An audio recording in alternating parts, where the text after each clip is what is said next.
Hey guys, this is Shukla and you are watching education site. तो आज के इस वीडियो में हम बात करने वाले हैं एमएएनआईटी भोपाल के बारे में, Maulana Azad national institute of technology Bhopal. तो इस वीडियो में मैं आपको इस एनआईटी के बारे में पूरी इंफॉर्मेशन देने वाला हूं। यहाँ पे मैं स्टार्ट करूंगा बेसिक इंफॉर्मेशन से, seat matrix, ranking, fees structure, scholarship का क्या क्राइटेरिया है, कितनी फीस लगती है, कितनी स्कॉलरशिप मिलती है, एडमिशन का क्या प्रोसीजर है, कैसे आपको एमएएनआईटी भोपाल में एडमिशन मिलता है, कैंपस कैसा है, कैंपस लाइफ कैसी है, हॉस्टल कैसा है, प्लेसमेंट को हम डेप्थ में जाके देखेंगे, highest package, average package, branch wise कितना परसेंटेज प्लेसमेंट हुआ है, कितने बच्चे प्लेस हुए हैं, कट ऑफ क्या रहा है एमएएनआईटी भोपाल में एडमिशन के लिए 2020 में, पूरा डिटेल में देखने वाले हैं। इस तरह की और भी videos NIT, triple IT, GFTI और स्टेट कॉलेजेस से रिलेटेड आपको हमारे चैनल पे मिल जाएंगी, जिसके प्लेलिस्ट का लिंक आपको इस वीडियो के डिस्क्रिप्शन बॉक्स में मिल जाएगा। हम अपने चैनल पे इंडिया की सभी एनआईटी, ट्रिपल आईटी, जीएफटीआई और स्टेट कॉलेजेस के लिए प्लेलिस्ट तैयार कर रहे हैं, जिसमें आपको पूरा रिव्यू मिलेगा, कंप्लीट इंफॉर्मेशन मिलेगी कॉलेजेस के बारे में।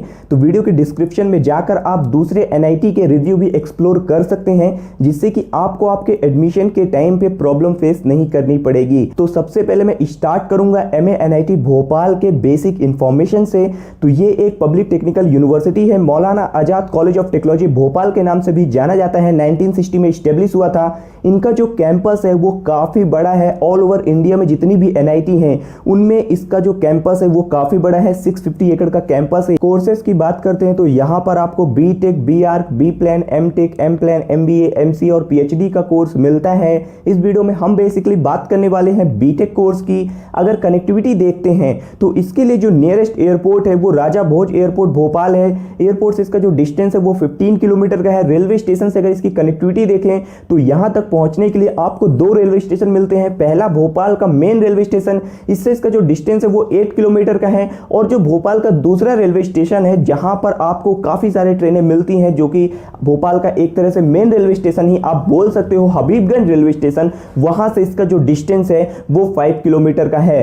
तो भोपाल में इस कॉलेज की जो कनेक्टिविटी है वो आपको कहीं से भी प्रॉब्लम नहीं करने वाली है। आप बड़े आराम से, आप इंडिया के किसी भी कोने से हो, आप एमएएनआईटी भोपाल के कैंपस तक बड़े आराम से पहुंच सकते हो। दोनों रेलवे स्टेशन जो भोपाल के हैं वो काफी बिजी हैं, बड़े रेलवे स्टेशन हैं। इसके बाद अगर हम बात करते हैं सीट मैट्रिक्स की, तो यहां पर बीटेक के लिए आपको टोटल 7 ब्रांचें मिलती हैं, जिसमें सबसे ज्यादा सीट्स आपको मिलने वाली हैं कंप्यूटर साइंस के अंदर 213, इसके बाद मैकेनिकल के अंदर 195, फिर ईसी के अंदर 160 और जो सबसे कम सीट्स हैं वो आपको मिलती हैं केमिकल और मटेरियल साइंस के अंदर, जो कि है 70। तो एमएएनआईटी भोपाल का जो सीट मैट्रिक्स है ना वो आपको काफी बढ़िया मिलने वाला है। आप यहां से डिटेल में देख सकते हैं। आर्किटेक्चर के लिए यहां पे 100 सीट्स हैं। बात करते हैं रैंकिंग की। एमएएनआईटी भोपाल की एनआईआरएफ रैंकिंग क्या है, तो यहाँ पे 2018 से 20 तक का डेटा आपको दिखाया गया है।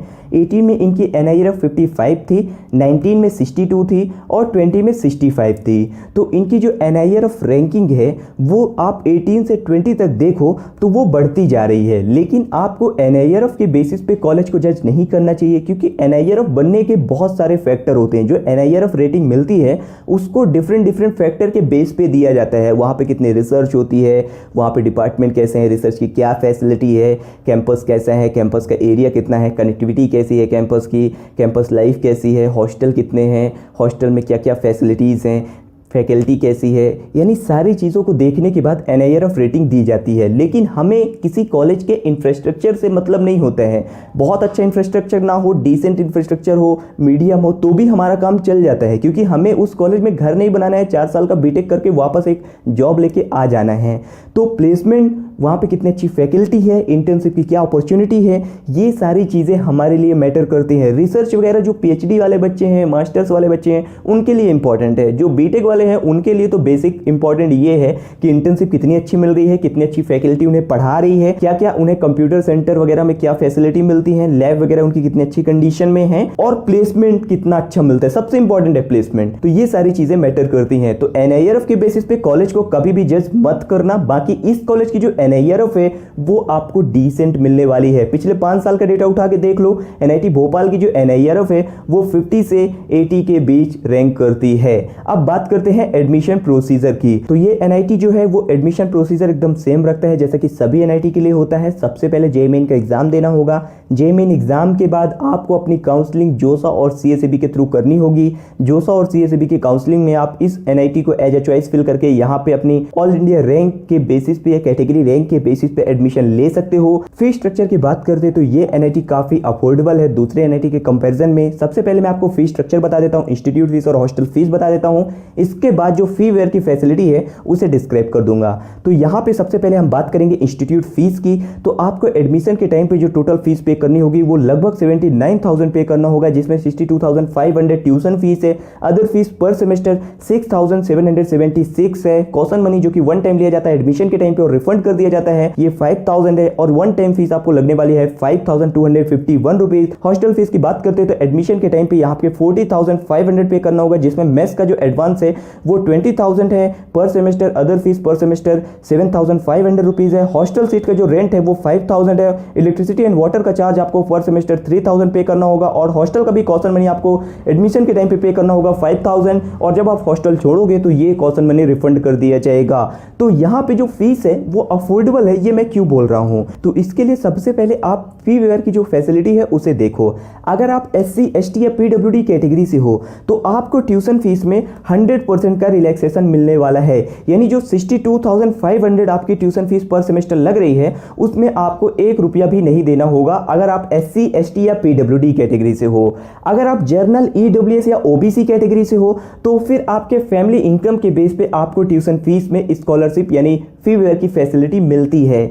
तो अगर आपकी फैमिली इनकम 1 लाख रुपए पर एनम से कम है जर्नल EWS और OBC वाले बच्चों के लिए, तो उन्हें भी ट्यूशन फीस में 100% का रिलैक्सेशन मिलेगा। यानी 62,500 जो पर सेमेस्टर है उसे आपको पे नहीं करना होगा। अगर आपकी फैमिली इनकम 1 लाख से 5 लाख के बीच है तो 2/3 का रिलैक्सेशन मिलेगा। अगर फैमिली इनकम 5 लाख से ऊपर है तो फिर आपको ये पूरी फीस पे करनी होगी। अगर आप जर्नल EWS या OBC से हैं, SC ST और PWD वालों के लिए 100% का रिलैक्सेशन है। तो अगर आप जो टोटल फीस यहाँ पे इंस्टीट्यूट की दिख रही है उसमें 62,500 कम कर दो तो फिर ये जो फीस है ना वो बहुत कम हो जाती है। 15-16 हजार रुपए के आसपास ही आपको फीस पे करनी होती है एडमिशन के टाइम पे। बाकी नेक्स्ट सेमेस्टर से तो आपको ये जो कॉशन मनी है, जो वन टाइम फीस है, ये भी पे नहीं करना होगा, सिर्फ अदर फीस वगैरह पे करनी होगी। तो ये जो NIT है वो काफी अफोर्डेबल है और यहाँ पे जो हॉस्टल चार्जेस हैं वो भी ज्यादा नहीं है। इसके बाद हम बात करते हैं इस कॉलेज का कैंपस कैसा है, कैंपस लाइफ कैसी है। तो यहाँ पे सबसे पहले मैं बताऊंगा हॉस्टल सेक्शन के बारे में। टोटल बॉयज के लिए 9 हॉस्टल हैं, जिसमें हॉस्टल नंबर 1 से 11 तक बॉयज के लिए है। हॉस्टल नंबर 7 को आप छोड़ देना, ये गर्ल्स हॉस्टल है। गर्ल्स के लिए यहाँ पे टोटल 2 हॉस्टल हैं,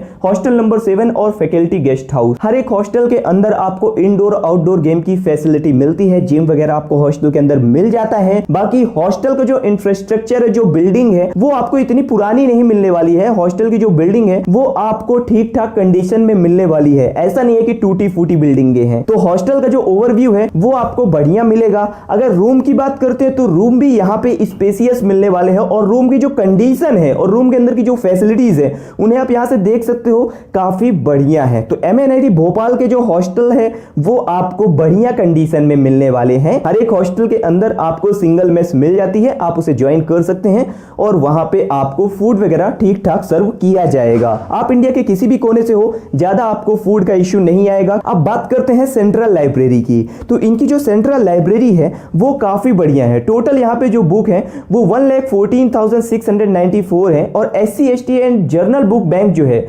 उसमें 26,025 बुक्स हैं। तो जो बीटेक वाले बच्चे हैं उन्हें बुक बाहर से परचेस करने की जरूरत नहीं पड़ेगी। इस कॉलेज का जो सबसे बेस्ट पार्ट है वो इनका ऑडिटोरियम है। जो इनका पुराना स्टूडेंट एक्टिविटी सेंटर था उसे इन्होंने रेनोवेट किया और डॉक्टर S राधाकृष्णन के नाम से ऑडिटोरियम में कन्वर्ट कर दिया।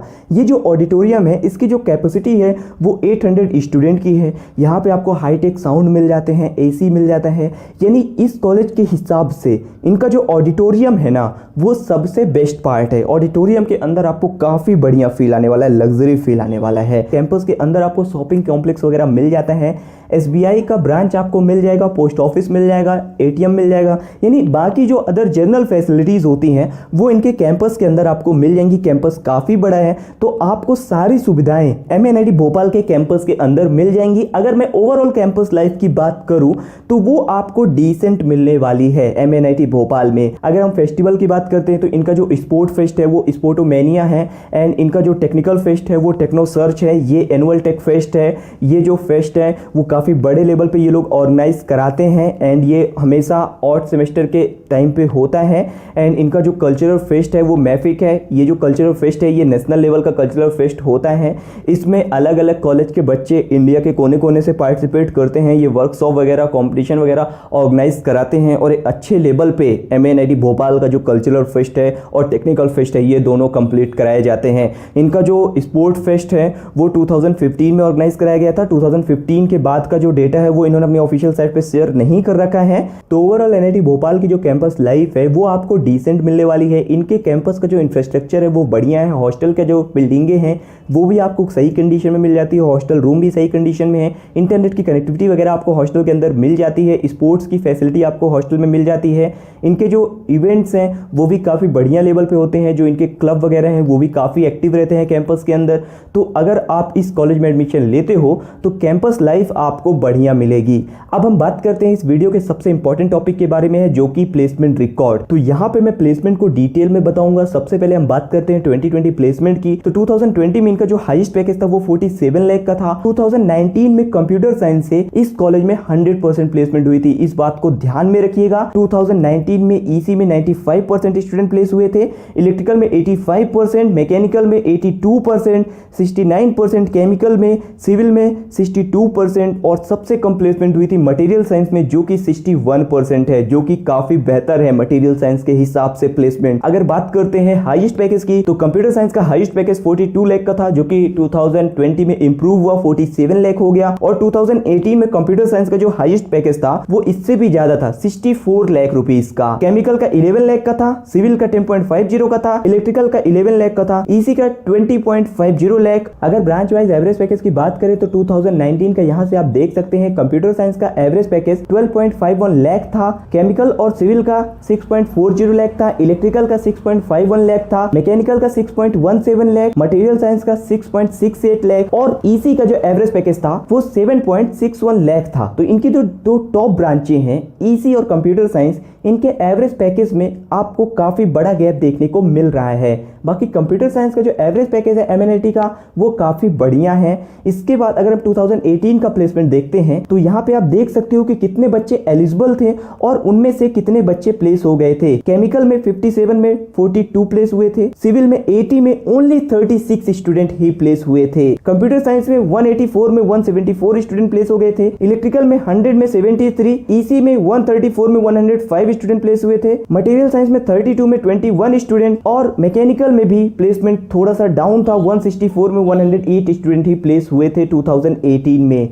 बाकी अगर आप कंप्यूटर साइंस का देखो तो EC का देखो, ये दोनों काफ़ी बढ़िया हैं। यहाँ पे प्लेसमेंट बढ़िया हो रही है। सबसे कम हाईएस्ट पैकेज 8 लाख का था जो कि मटेरियल साइंस के अंदर था। EC का हाईएस्ट पैकेज जो था वो 13 लाख का था जो कि 2018 में काफ़ी कम था अगर हम कंपेयर करें 2019 से। तो अगर एवरेज पैकेज की बात करें तो कंप्यूटर साइंस का 10.65 लाख का था। अब हम बात करते हैं इस कॉलेज के कट ऑफ के बारे में। यहाँ पे ओपनिंग और क्लोजिंग रैंक क्या थी, 2020 में कितनी रैंक गई थी, यहाँ पे कितनी रैंक में आपको एडमिशन मिलता है। तो ये जो रैंक बताई गई है ये 2020 के अकॉर्डिंग बताई गई है।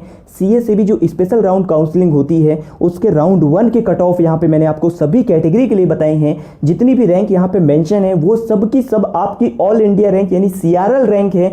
यहाँ पे किसी भी कैटेगरी की कैटेगरी रैंक मेंशन नहीं की गई है। जोसा का मैंने इसलिए नहीं बताया क्योंकि जोसा के बाद CA से भी होता है और उसमें जो कट ऑफ होता है वो एक काफी ज्यादा बढ़ जाता है। अगर आपको डिटेल में कट ऑफ देखना है, हर एक राउंड का देखना है, तो वीडियो के डिस्क्रिप्शन बॉक्स में जाइए, वहां पे आपको हर एक कैटेगरी का कैटेगरी वाइज आपकी कैटेगरी रैंक के हिसाब से ओपनिंग और क्लोजिंग रैंक देखने को मिल जाएगा जोसा के लिए।